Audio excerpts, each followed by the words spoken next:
श्री कृष्ण कन्हैया लाल की जय। श्री निजानंद स्वामी की जय। श्री प्राणनाथ प्यारे की जय।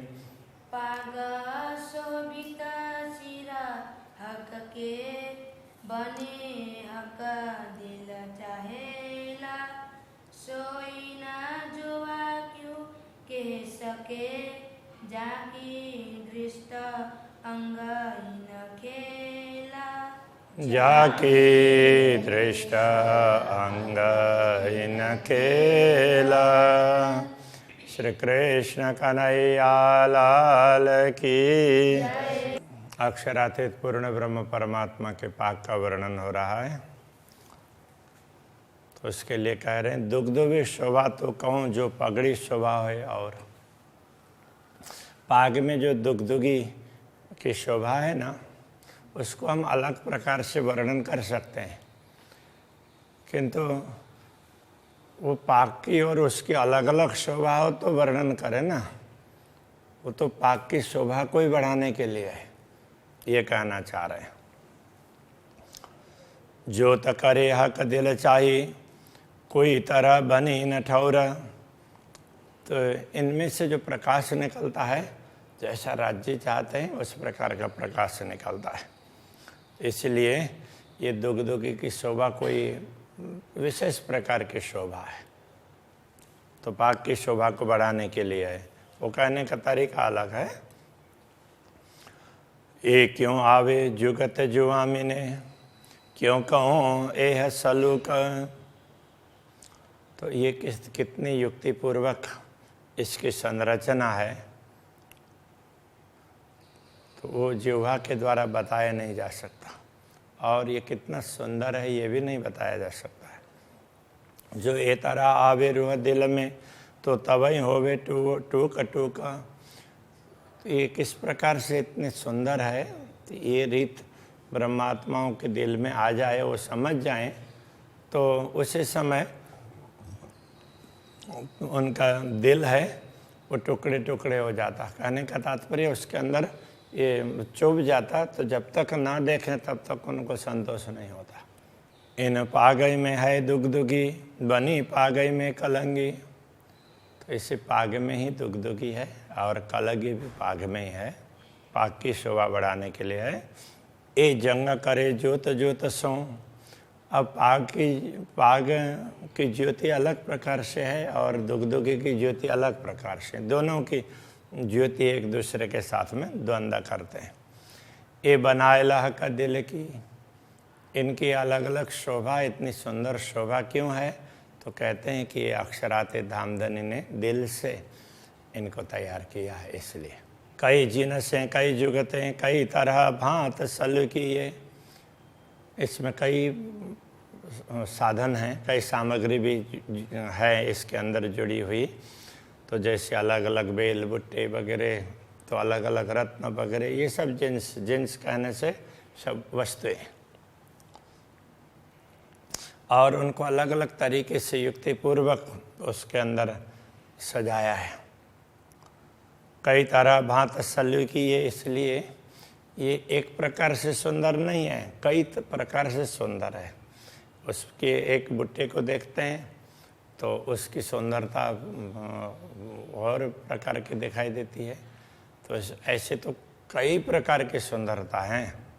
कई रंग नंग तेज रोशनी, अनेक प्रकार के रंग के रत्न हैं, उनसे निकलने वाले चमक, उनसे प्रकाश, और वो इतना देदीप्यमान वो चमकता है।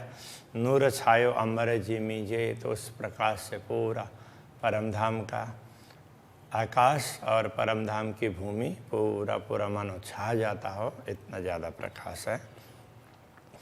चित चाहिए ठौर दुग्धुगी, सब बनी पाग पर तिन। जित चाहिए, जहाँ दुग्धुगी होनी चाहिए तो वहाँ पर दुग्धुगी है। ठौर कलंगी के कलंगी, जहाँ कलंगी होनी चाहिए वहाँ कलंगी है। सिपत न जो वहाँ पहुँचा था, इसलिए इस पाक की शोभा का वर्णन जिह्वा के द्वारा नहीं हो सकता। कई सुख सलूकी न पाग में, पाग को देखते हैं तो उसकी सुंदरता देखते ही रहें ऐसा होता है, उससे अपार सुख प्राप्त होते हैं। मैं तो कहूँ विदय का, मैं तो एक ही बात बता जा रहा हूँ, दिल चाही रूह देखत, ब्रह्मात्मा अपने दिल की चाहना के अनुसार देखती है, दर्शन करती है। किंतु ये क्या कहना चाह रहे हैं, एक क्षण में रूप अनेक, देखते जाएं तो क्षण क्षण में उसके रूप में नवीनता आती है। बस मैं तो ये आपको समझाना चाह रहा हूँ, ये बता रहे हैं। ना कछु खोली ना फेर बांधी, इन पागई में कई गुण। तो इस पाग में इतने गुण हैं कि इसको न तो उसको कभी खोलना पड़ता, उसको खोल करके फिर दोबारा बांधना पड़ता हो, ऐसा है नहीं। तो इस प्रकार के इसमें कई गुण हैं। पल पल में सुख दिल चाहे, नए नए देत रोहन। तो ये पाग एक एक पल में ब्रह्मात्माओं को उनकी चाहना के अनुसार सुख देने के लिए सक्षम है। अक्षराते धामधनी ने इसकी शोभा ब्रह्मात्माओं को आनंदित करने के लिए बनाई है, ये कहना चाह रहे हैं। या विध कई सुख देता है, या वस्त्र या आभूषण, इस प्रकार परमधाम के वस्त्र, श्री राज्य के वस्त्र हों या आभूषण, वो ब्रह्मात्माओं को अनेक प्रकार के सुख प्रदान करते हैं। सुख का स्वरूप श्रृंगार के, किन विध कहूँ मुख इन। अक्षरातीत धामधनी के श्रृंगार के स्वरूप की क्या बात कहूँ, उससे क्या ब्रह्मात्माओं को कितना सुख प्राप्त होता है, इस बात को इस मुँह से क्या बताऊँ। तिलक नासिका नेत्र की, केश लवन कान गाल। मुखमंडल की शोभा देखते हैं, तिलक, नासिका, नेत्र की शोभा, केश का लावण्य, कान गाल उनकी गुलाबीपन, तो इन सब का दर्शन करते हैं। मुख चौक देख नयन रूह के, पूरे मुखमंडल जिसमें पूरे मुखमंडल के जितने अंग बताए हैं उनको आत्मा की दृष्टि से देखने लग जाते हैं, तो रोम रोम छेदे ज्यों भाल। तो आत्मा को ऐसा लगता है कि उसका चिंतन करते हैं तो भी जब तक ना दिखे ना तब तक वो हृदय को, मानो हृदय को ही नहीं रोम रोम को भाले छेद रहे हैं। तो इस तरह से पीड़ा होती है। तो कब वो देखने मिले ये उत्कंठा बनी रहती है, तो उस समय वो पीड़ा भी होती है। तो विरह में ये होता है। विरह और विलास दोनों की सुख की बात बताई है, तो यहाँ पर थोड़ा सा विरह की भी बात बता रहे हैं। मुख सुंदरता क्यों कौन नूर जमाल सूरत। अक्षरातीत धामधनी की मुख की सुंदरता के बाद क्या कहें, ये तो अक्षरातीत धामधनी का स्वरूप है। ए बयान दुनि में क्यों करूं, ये जो आई अरस न्यामत। तो दुनिया में इसका वर्णन क्या करें, ये तो परमधाम की संपदा दुनिया में अवतरित हुई है। और ये बार बार चुभने की बात कर रहे हैं ना, तो इतनी चाहना रखने से, इतना प्रयत्न करने के बाद में उनको देखे हैं, इसके लिए तो प्राणनाथ जी ने कितना तप किया होगा। तो सदगुरु को बोलते हैं कि मेरे अंदर क्या कमी है, आप वो बता दीजिए। तो उनको ये लगता है कि सदगुरु को दिखता है और मुझे क्यों नहीं दिखता है। तो उन्होंने खाना पीना सब छोड़ा और मन कहाँ जाता है ये देखा। कितना, ये एक दिन दो दिन की बात नहीं है, ये तो महीनों महीनों की बात है। इतने वो तड़पते रहे तब जा कर के दर्शन हुए हैं, इसलिए समझा रहे हैं। ऐसे सीधी सीधी साधारण बात नहीं है। ए मुख देख सुख पाइए, उपजता है अति प्यारा। अक्षरातीत धामधनी के मुखारविंद के दर्शन से बड़ा सुख प्राप्त होता है और अंदर से एक प्रेम प्रकट होता है। देख देख जो देखिए तो रूह पावे करार। तो मुखमंडल के दर्शन करते हुए ब्रह्मात्माएं देखती रहती है। जितनी देखती रहती है उतना उनको शांति मिलती है, उसको तृप्ति मिलती है। अब यहाँ करार कहने से एक प्रकार से शांति भी होती है, तो इसको तृप्ति कह सकते हैं। जो देखूं मुख सलूकी तो चुभ रहे रूह माहे। जब मुखमंडल की सुंदरता को देखते हैं तो ये तो हृदय के अंदर ये अंकित हो जाते हैं। तो वो स्वरूप, तो वो सुंदरता हृदय में अंकित हो जाती है आत्मा के। हाँ, ए सुख मुख अरस का कह ना सके जो आए, तो परमधाम का ये सुख है, इसको इस मूस की जिह्वा के द्वारा बताया नहीं जा सकता। गौर नीलवट रंग उज्ज्वल जाऊं बल बल मुखारविंद, तो श्री राज्य का मुखमंडल है, तो जैसे ललाट है गौर वर्ण का अति उज्ज्वल है, ऐसे मुखारविंद के प्रति बार बार समर्पित होने का मन होता है। ए रस रंग छवि देखिए काढ़त विरहा निकंद, ऐसी सुंदर छवि को रस टपकाने वाले जैसे देखते रहते हैं ना, तो उसमें से रस टपकता हो ऐसा लगता है, देखते ही रहें ऐसा लगता है। ऐसे सुंदर छवि को जब देखने लग जाते हैं, तो अब जब दिखने लग जाए तो उससे विरह तो कहाँ भाग जाता है पता ही नहीं चलता है। जब तक ना देखे तब तक विरह होता है, दिखने लग जाता है तो फिर विरह कहाँ उड़ जाता है पता नहीं चलता। जो मुख शोभा देखिए तो उपजत रूह आराम, इस प्रकार मुखारविंद की शोभा जैसे ही देखते हैं तो आत्मा को बड़ा आराम मिलता है, बड़ी शांति प्राप्त होती है। अभी तक जो व्यथा थी, पीड़ा थी, वो कहाँ भाग जाएगी पता नहीं चलेगा। तो उस समय अपार सुख और एक प्रकार की अलग प्रकार की तृप्ति प्राप्त होती है। आठों पहर आशिका यही मागत है ताम, तो अनुरागिनी आत्माएं होती है तो वो आठों प्रहर यही आहार चाहती है, बस देखते ही रहें, उनको इसी में आनंद आता है।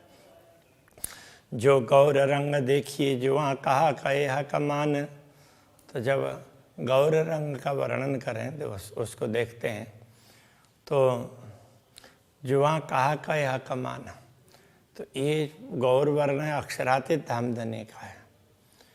तो उसके लिए मान का तात्पर्य, तो उसका प्रतिमान, उसका दूसरा उदाहरण तो वो कैसे बताएं? दूसरा उदाहरण बता ही नहीं सकते। और कछु न देवे देखाए आगो अर्श शोभान, तो पूर्ण ब्रह्म परमात्मा के दर्शन करते हैं तो उनके समक्ष दूसरा कुछ दिखता ही नहीं है, बस वही दिखते।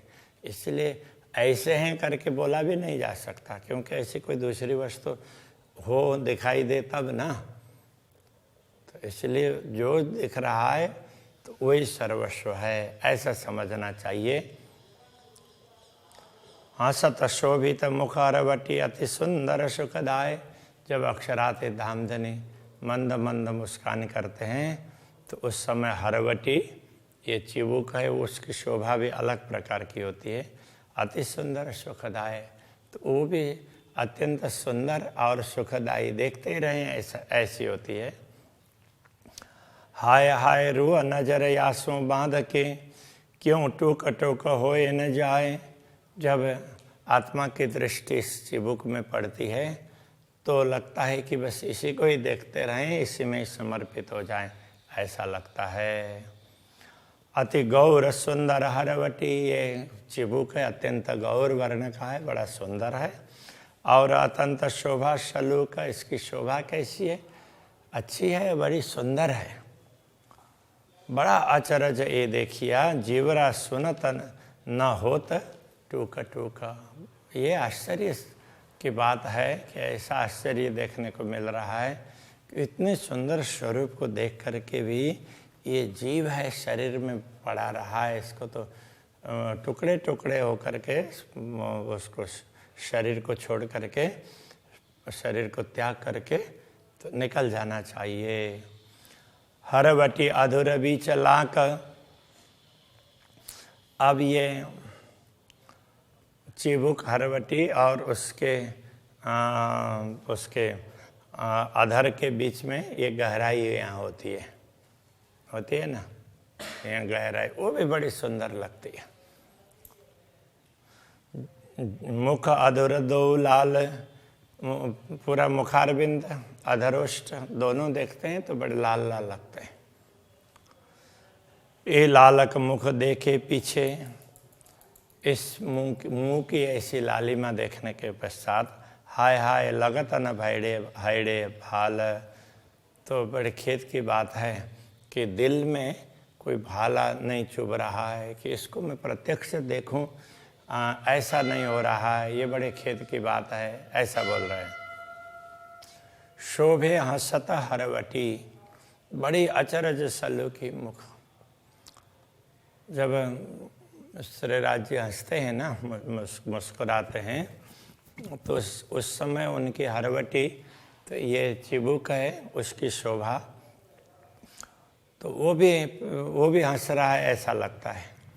बड़ी अचरज सल्लू की मुख, उनका मुखारविंद बड़ा ही आश्चर्य पैदा करने वाला, इतना सुंदर दिखाई देता है कि लगता है कि ऐसा भी हो सकता है क्या, ऐसा लगता है।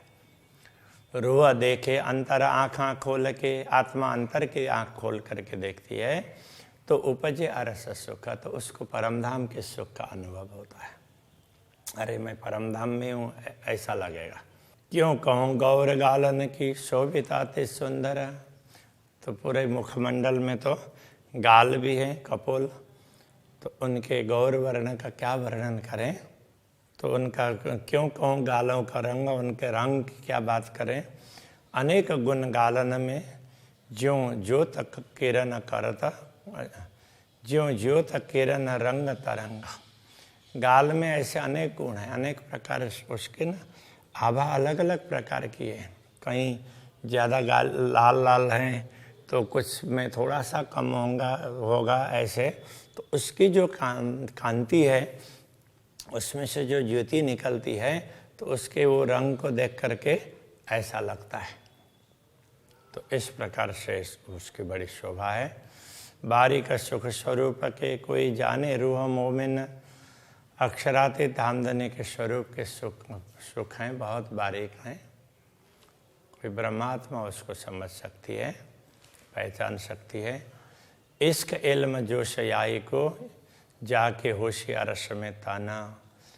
तो प्रेम ज्ञान जोश ये सब तो इनको ही प्राप्त हुआ है ना, क्योंकि जाके होशियार रस में ताना, जिनका असली स्वरूप तो परमधाम में है, तो उनको ही ये सब लाभ प्राप्त होता है, बाकी सबको प्राप्त नहीं होता।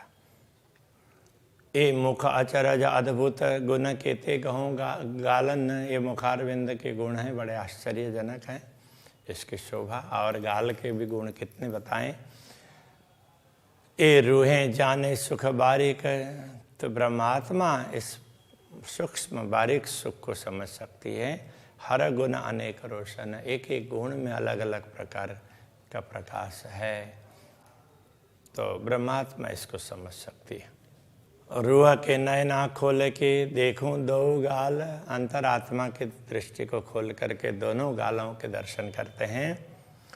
आशिक को मासूक का कोई भेद गया रंग लाल, तो ऐसे करते हैं तो लगता है कि अनुरागिनी आत्मा को अक्षरातीत धामधनी के गाल का जो लाल रंग है ना, उसके हृदय को विदीर्ण कर दिया है उसने, तो बस वही दिखता है, ये कहने का तात्पर्य है। गाल रंग अति उज्ज्वल है, गाल का रंग अत्यंत उज्ज्वल है। गहरा अति कसुबा है, गहरा और लाल है। अति कसुम्बा बोलते कुसुम्ब पुष्प है, तो उसका वो लाल भी है और थोड़ा थोड़ा गुलाबीपन भी है, तो उस प्रकार के लालिमा है। महबूब मुख देखे पीछे अक्षराते धामधनी के मुखारविंद के दर्शन होने के पश्चात रूह छिन्न सहे अंतराए, तो ये आत्मा उनके बियों को एक क्षण के लिए भी सहन नहीं कर सकती। ए अंग अरस स्वरूप के क्यों होए वर्णन जिमीन, ये परमधाम के स्वरूप के अंग है, उनका वर्णन इस भूमि में कैसे हो सकता है, इस नश्वर जगत में। ये अचरज अद्भुत हके किया वास्ते अरवा अर्श के तन, ये बड़े अद्भुत आश्चर्य का कार्य है, असंभव कार्य अक्षरातीत धामधनी ने संभव बनाया है। वो किस लिए? वास्ते अरवा अर्श के तन, परमधाम की आत्माओं के लिए है, जिनका जिन आत्माओं का मूल शरीर परमधाम में है, परात्मा, उनके लिए ये बता दिया है। महामत हुकुम में कहता है, महामती हुकुम से कहते हैं, ये वर्णन किया नेक, ये थोड़ा सा वर्णन किया है मुखारविंद का, वैसे पूरा वर्णन तो बहुत होगा। और अभी कहूँ हक हुकुम में अक्षराते धाम धने के हुकुम से और भी अंगों का वर्णन करेंगे। अब होशी सब विवेक, अब सबको ये विवेक प्राप्त होगा, तो सब लोग इसको देख पाएंगे और आनंद का अनुभव करेंगे, सब पहचान पाएंगे। कहने का ये तात्पर्य है कि आज के प्रसंग को यहीं रखते हैं। श्री कृष्ण कन्हैया लाल की जय। अब होशी सब विवेक, अब होशी सब विवेक, महामत हुक्मे कहत है, महामत हुक्मे कहता है, हक वर्णन किया नेक, हक वर्णन किया नेक, और भी कहूँ हक हुक्मे, और भी कहूँ हक हुक्मे, अब होशी सब विवेक, अब होशी सब विवेक, अब होशी सब विवेक, अब